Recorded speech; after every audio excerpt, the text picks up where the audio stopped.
అందరికీ so chicken pakoda కోసం పిల్లలు వెయిటింగ్. సో ఆయిల్ పెట్టినప్పటి నుంచే వచ్చి ఇక్కడైతే ఉన్నారనమాట. సో దేనికోసం ఉన్నారు ఇద్దరు? దేనికోసం ఉన్నావు సబిహానుకు? పకోడా కోసమా? అవునా, కైకి నీకు వెళ్తారే సుబ్బి. మా వాడు అన్నీ తీస్తూ ఉంటాడు అనమాట. ఇంకా పకోడా అయితే వేయాలి. సో హాఫ్ అన్ అవర్ కలిపి అన్ని తర్వాత ఫ్రిడ్జ్లో పెట్టిన హాఫ్ అన్ అవర్ తర్వాత అయితే పకోడా అయితే వేస్తానమాట. నేను సిమ్లో పెట్టి వేసుకుంటే బాగా ఏమంటారు కావుతుంది అనమాట.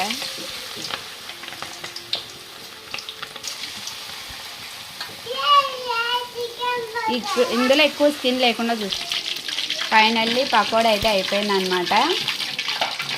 సో ఇలా న్యూస్ పేపర్ తీసుకొని ఇందులోకి సర్వ్ చేసుకోవడమే.